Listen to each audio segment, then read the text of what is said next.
In February 1862, two letters crossed Abraham Lincoln's desk that took him from the battlefields of the Civil War to an exotic faraway land. King Mongkut of Siam had written President James Buchanan, or his successor, to thank him for the gift of 192 books. By way of return, the king sent three gifts: a photograph of himself with one of his daughters, a sword crafted in Siam, and a pair of spectacular elephant's tusks. In addition to these, the king offered to send an additional extraordinary gift: elephants for the United States. The king had learned from an American Navy captain that elephants were not native to the United States, but that Americans would turn out by the thousands just to see their tusks on display at exhibits.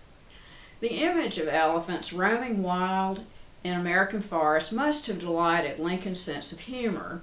However, in a letter dated February 3, 1862, Lincoln tactfully declined the offer. Now, on one level, writing a reply to the king and thanking him for the gifts would seem to be a matter of diplomatic routine that could be handled by the State Department with very little presidential involvement.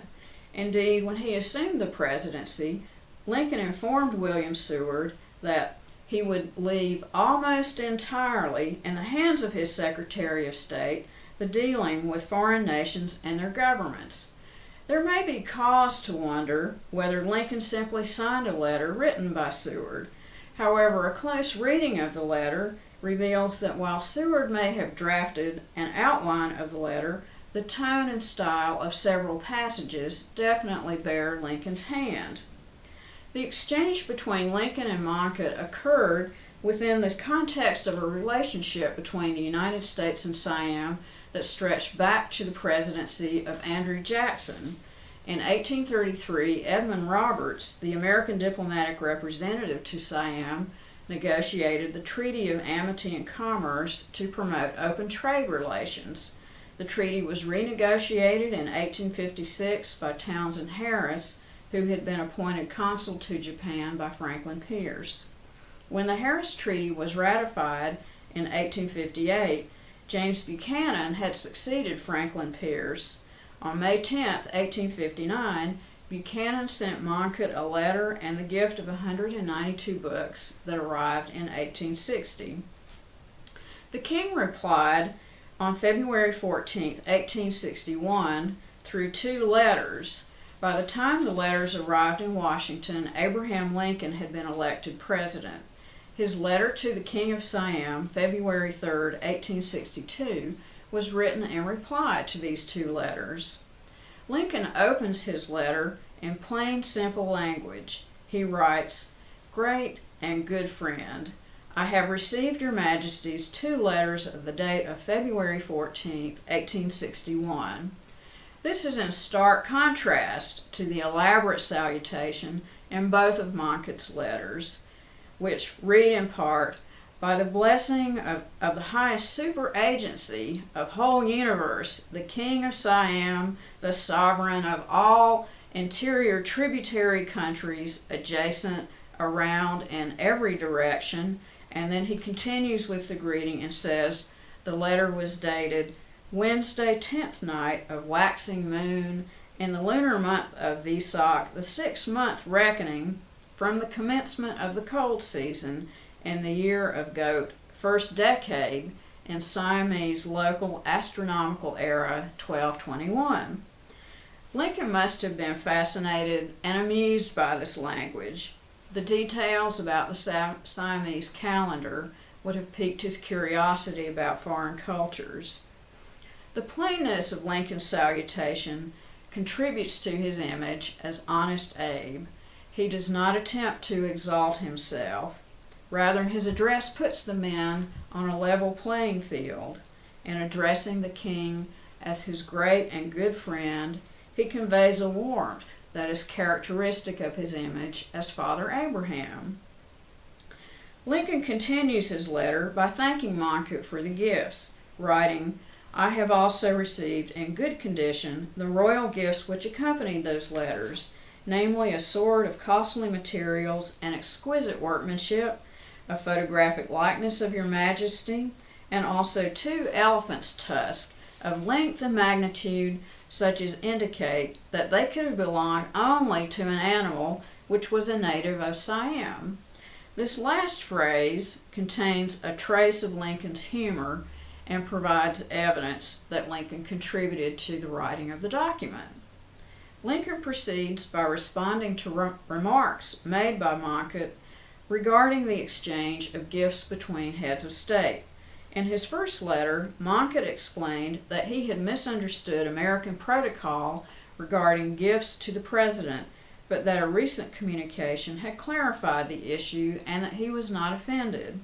Lincoln replied, "Your Majesty's letters show an understanding that our laws forbid the President from receiving these rich presents as personal treasures.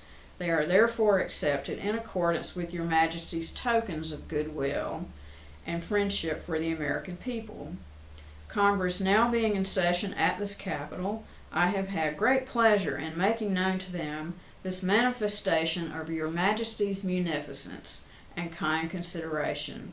Under their directions, the gifts will be placed among the archives of the government, where they will remain perpetually as tokens of mutual esteem and pacific disposition, more honorable to both nations than any trophies of conquest could be." The phrase "tokens of mutual esteem and pacific dispositions, more honorable than any trophies of conquest" has a distinct Lincoln-esque ring, suggesting his authorship. Lincoln transferred the care of the letters and gifts to Congress through an executive order recorded in the Senate on February 26, 1862. The final section of the letter addresses the King's proposed gift of elephants. Lincoln writes, "I appreciate most highly your Majesty's tender of good offices in forwarding to this government a stock from which a supply of elephants might be raised on our own soil. This government would not hesitate to avail itself of so generous an offer if the object were one which could be made practically useful in the present condition of the United States." He justifies his refusal of the gift by explaining that the geography and climate of the United States were not conducive to elephants. He says, "Our political jurisdiction, however, does not reach a latitude so low as to favor the multiplication of the elephant."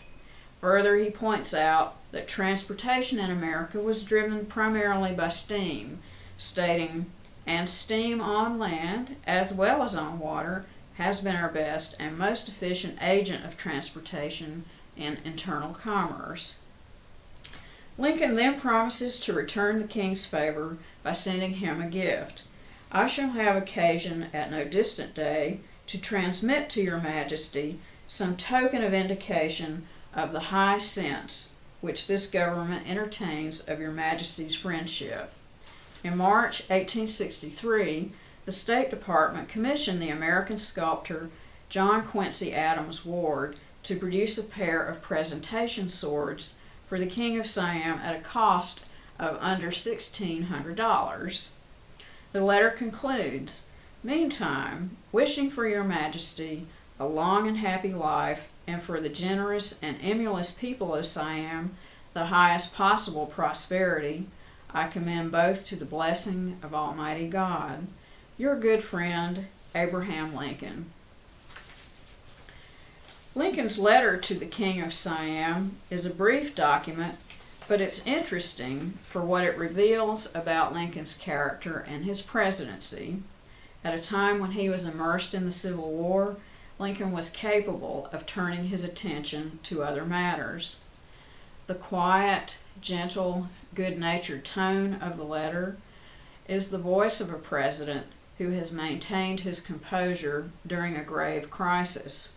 The letter is also of interest for what it reveals about how Lincoln chose to relate to an autocratic ruler.